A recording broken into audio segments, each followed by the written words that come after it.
News live കൊച്ചിയിലേക്ക് സ്വാഗതം. ഈ വാർത്തകൾ നിങ്ങൾക്കായി അവതരിപ്പിക്കുന്നത് Leotech solar solutions powered by Mile food stuffs Mookkannoor, Grazia tours and travels near Cochin airport and Cochin Kalabhavan Angamaly franchise. Budget ചർച്ചയ്ക്ക് മുഖ്യമന്ത്രി ഇന്ന് മറുപടി നൽകും. പുതിയ ചീഫ് സെക്രട്ടറി ആരെന്ന് ഇന്നറിയാം. നിയമസഭയിലെ ബജറ്റ് ചർച്ചയ്ക്ക് മുഖ്യമന്ത്രി ഇന്ന് മറുപടി നൽകും. വീര്യം കുറഞ്ഞ മദ്യനികുതി കുറച്ച തീരുമാനത്തിൽ മുഖ്യമന്ത്രി എന്ത് നിലപാടെടുക്കുമെന്നതാണ് ആകാംക്ഷ.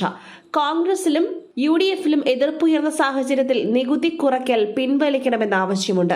രാവിലെ 8-ന് ചേരുന്ന മന്ത്രിസഭാ യോഗത്തിലും വിഷയം ചർച്ചയായേക്കും. തീരുമാനം പിൻവലിക്കുവാൻ UDFിലും സമ്മർദ്ദമുണ്ട്. രാവിലെ ചേരുന്ന മന്ത്രിസഭാ യോഗവും നിർണായകം. ആണവ പരിശോധനകൾക്ക് ഇറാൻ സമ്മതിച്ചുവെന്ന് ട്രംപ്. അമേരിക്കയ്ക്കെതിരെ നെതന്യാഹു. അന്താരാഷ്ട്ര ആണവോർജ്ജ ഏജൻസിയുടെ നേതൃത്വത്തിലുള്ള ആണവ പരിശോധനകൾക്ക് ഇറാൻ സമ്മതിച്ചുവെന്ന് ആവർത്തിച്ച് ട്രംപ്. അമേരിക്കയുടെ വാദം ഇറാൻ ഇന്നലെ തള്ളിയിരുന്നു. ഇസ്രായേൽ ആയുധങ്ങൾക്കായി അമേരിക്കയെ ആശ്രയിക്കുന്നത് നിർത്തണമെന്നും സ്വന്തം ആയുധ ഉൽപാദന ശേഷി വർദ്ധിപ്പിക്കണമെന്നും ഇസ്രായേൽ പ്രധാനമന്ത്രി ബെഞ്ചമിൻ നെതന്യാഹു പറഞ്ഞു. CMDRF സുരക്ഷിതം. CAG റിപ്പോർട്ടുകൾ വസ്തുതകൾ ഉൾക്കൊള്ളാതെയുള്ളത് പിണറായി വിജയൻ. മുഖ്യമന്ത്രിയുടെ ദുരിതാശ്വാസ നിധിയിൽ നിന്നും കോടികൾ വകമാറ്റിയെന്ന CAG റിപ്പോർട്ടിൽ വിശദീകരണവുമായി പ്രതിപക്ഷ നേതാവ് പിണറായി വിജയൻ. CAG റിപ്പോർട്ട് വസ്തുതകൾ ഉൾക്കൊള്ളാതെയുള്ളതാണ്. CMDRF സുരക്ഷിതമാണ്. യാഥാർത്ഥ്യം ജനങ്ങൾ തിരിച്ചറിയണം. CAG റിപ്പോർട്ട് രാഷ്ട്രീയമായി ദുരുപയോഗം ചെയ്യുകയാണെന്നും പിണറായി വിജയൻ കുറ്റപ്പെടുത്തി. CMDRFന്റെ വിശ്വാസ്യത തകർക്കുവാനുള്ള ബോധപൂർവമായ ശ്രമമാണിതെന്ന് പിണറായി വിജയൻ പറഞ്ഞു. ജൂൺ മാസത്തെ ക്ഷേമ പെൻഷൻ വിതരണം ഇന്നു മുതൽ. സംസ്ഥാനത്ത് ജൂൺ മാസത്തെ ക്ഷേമ പെൻഷൻ ഇന്നു മുതൽ വിതരണം ചെയ്യും. വിവിധ ക്ഷേമനിധി ബോർഡുകളിലെ പെൻഷനും നാളെ മുതൽ നൽകും. രണ്ടിനുമായി 1080 കോടി രൂപ അനുവദിച്ച് ധനവകുപ്പ് ഉത്തരവ് പുറത്തിറക്കി. അടുത്ത മാസം 3-നകം പെൻഷൻ വിതരണം പൂർത്തിയാക്കണമെന്നാണ് ഉത്തരവ്.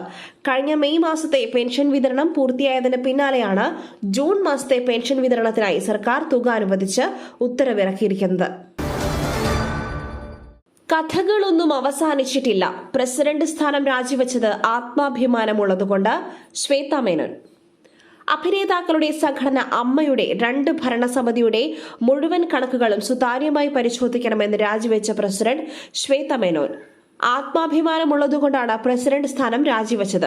ഇറക്കുമതി ചെയ്ത ചില കഥാപാത്രങ്ങളിലൂടെ ദുഷ്പ്രചരണം നടത്തിയെന്നും കഥകൾ അവസാനിച്ചിട്ടില്ലെന്നും ഫേസ്ബുക്ക് കുറിപ്പിൽ ശ്വേത മേനോൻ വ്യക്തമാക്കി. അടിസ്ഥാനമില്ലാത്ത ആരോപണങ്ങൾ തുടർച്ചയായി ഉന്നയിച്ചു.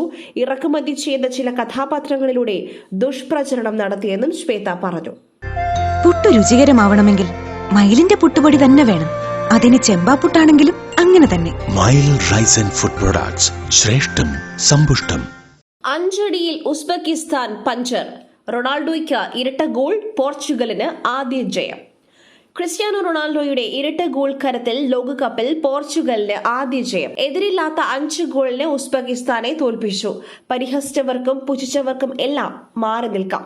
എല്ലാത്തിനും മറുപടി നൽകുവാൻ റൊണാൾഡോ കാത്തിരുന്ന ദിവസമെത്തി. ആ ബൂട്ടുകൾ ശബ്ദിച്ചു. 1 അല്ല 2 വട്ടം.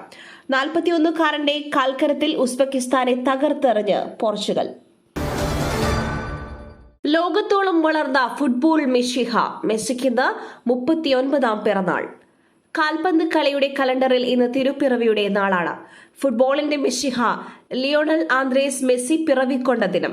ഫുട്ബോൾ മിശിഹ ലിയോണൽ മെസ്സിക്ക് ഇന്ന് 39-ാം പിറന്നാൾ. ലോകകപ്പ് ഫുട്ബോളിൽ ഉജ്ജ്വല പ്രകടനങ്ങൾ തുടരുന്നതിനിടെയാണ് മെസ്സിയുടെ ഇത്തവണത്തെ പിറന്നാൾ എന്നതാണ് പ്രത്യേകത.